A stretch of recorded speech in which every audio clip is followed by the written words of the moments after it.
This is Real News Media TV, coverage you can trust. Please like, share, subscribe, and hit the notification bell. Select all for daily news updates. Cops say inter-gang feud led to Coronation Market double murder. Police probing the murder of two men in the Coronation Market in downtown Kingston 2 Saturdays ago say an internal gang feud is behind the killings. One man is in custody in connection with the murders. The police say they have identified and are searching for other suspects. The deceased were identified as a 50-year-old Carlton Armstrong, a shopkeeper of Bond Street, Kingston 14, and the 21-year-old Arlando Turner of Freeman's Hall in Albertown, Trelawney. Head of the Kingston Western Police Division, Senior Superintendent Michael Phipps said investigations have uncovered that the men were killed because of a dispute between gangsters. There is a brawling gang within the Pink Lane area, and there is a breakaway in that gang, so it is as a result of that inter-gang feud, SSP Phipps told the news. He said detectives from the Kingston Western and the Major Investigation Divisions are continuing investigations. Police had reported that about 12:30 a.m. on February 5, both men were inside a business establishment in the market when they were pounced upon by a group of men armed with rifles and handguns. The men then opened gunfire on Armstrong and Turner, hitting them in the upper body before escaping. The injured men were taken to the hospital, where they were pronounced dead. 4 arrested in St. Anne after gun found in sofa. Charges are pending against the 4 persons over the seizure of an illegal gun and ammunition in Liberty District, Brownstown in St. Anne. The police report that a team was on an operation about 5:45 Tuesday afternoon when a premises was searched. According to the police, a Smith & Wesson Springfield 9mm pistol, which contained 11 9mm rounds of ammunition, was found hidden in a sofa. The 4 occupants of the premises were subsequently taken into custody. Their identities are being withheld pending further investigation. Government contemplating unemployment insurance scheme. Finance Minister Dr. Nigel Clark has disclosed that the government is far advanced in its feasibility study for an unemployment insurance scheme. With several persons losing their jobs suddenly as a result of the COVID-19 pandemic, it has been recommended that unemployment insurance could provide a social safety net in the future. Dr. Clark said the government will update the public on the matter soon. Babatunde Witter has died. Jamaican journalist Winston Babatunde Witter has died. Witter, who worked at a number of media houses, died Wednesday after ailing for some time with cirrhosis of the liver. Former president of the Press Association of Jamaica, Desmond Richards, remembered Witter as a conscientious person who cared very much for the profession of journalism. Winston Witter was a warrior for press freedom in Jamaica. He dedicated 40 years of his life fighting for and defending freedom of expression in Jamaica, Richards said. Witter was a teacher, and many practitioners today have benefited from Winston's knowledge both in the classroom at UA and in the newsroom. He was always willing to impart knowledge to his colleagues and especially was guarded of the younger members of the profession.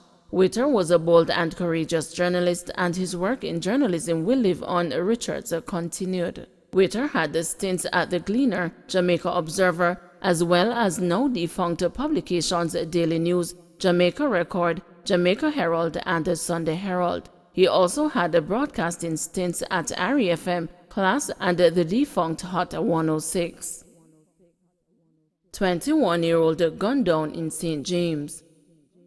The police have launched a probe into an early morning gun attack which claimed the life of a man in Montpelier, St. James on Wednesday. Dead is 21-year-old Brandon Doman. According to investigators, residents alerted them about 2 a.m. after hearing what appeared to be loud gunshots coming from a section of the area. Doman's bullet-riddled body was later found by the police. He was assisted to hospital, where he was pronounced dead. In the Klansman gang trial, proceeding halted for case management hearing. The Klansman Wandon gang trial came to an abrupt halt this morning. The proceeding was adjourned by the presiding judge, Chief Justice Brian Sykes, who informed that he and the lawyers for the prosecution and the defense would need to have a case management hearing. Sykes informed that the hearing is to be held in chamber with the parties. This arose from a certain indication from one of the prosecution's star witnesses who resumed his testimony this morning. Expectations were high as the court was to begin hearing secret recordings of conversations between the former gangster and alleged members of the gang. When the trial started this morning, the witness identified the 3 phones that he had used to capture the conversations. However, only one recording was played partially, as the witness had indicated that he was not able to hear the conversation properly from his remote location, though he was able to identify the person with whom he was having the conversation. The former gangster turned state witness had testified that he had recorded the conversations using 3 cell phones and had handed them over to the police. The judge earlier this week ruled that the recordings were admissible and later accepted 3 transcripts of the recordings into evidence. A few of the defendants were seen huddled together going through copies of the transcripts. Reputed leader of the gang, Andre Blackman Bryan, and 32 other alleged gang members are being tried on an indictment with 25 counts under the Criminal Justice Act and the Firearms Act. The Wandon gang is a breakaway faction of the Klansman gang. JTA concerned about resumption of full face-to-face classes at this time. The Jamaica Teachers Association has expressed a concern about the plan to resume full face-to-face classes while the country is still recording a double-digit COVID-19 positivity rate. Last week, Prime Minister Andrew Holness told the House of Representatives that full reopening of schools will take place after the midterm break next month. JTA President Winston Smith believes this could put teachers and the students at a greater risk of contracting COVID-19.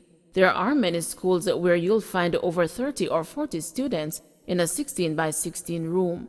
These rooms are poorly ventilated. They are made with decorative blocks and windows that are not even able to open to adjust for circulation of air.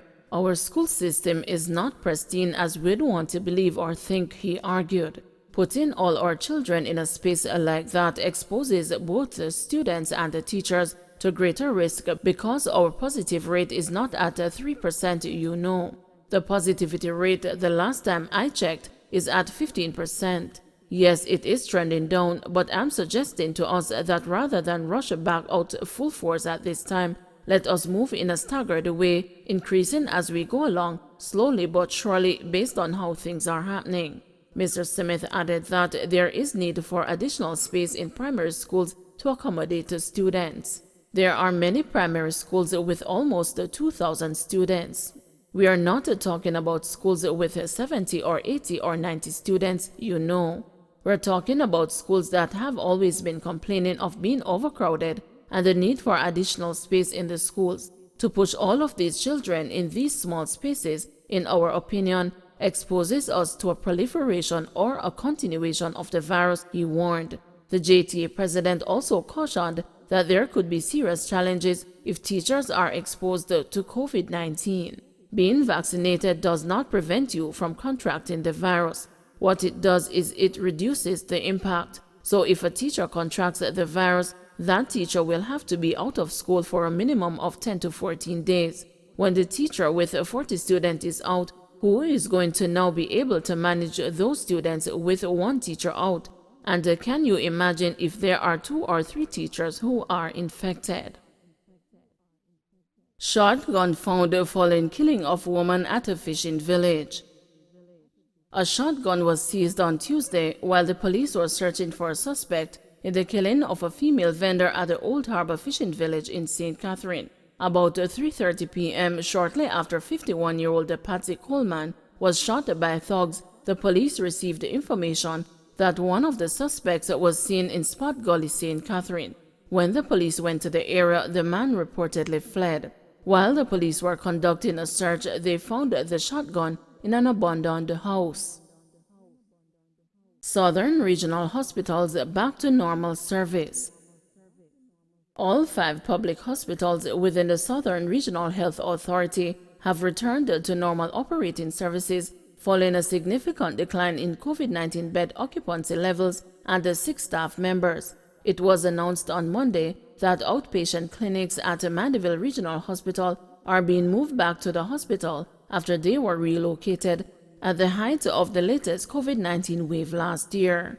Technical Director for the Southern Regional Health Authority, Michael Bent, has now told the news that only 12 of the approximately 274 staff members who had been in isolation remain at home.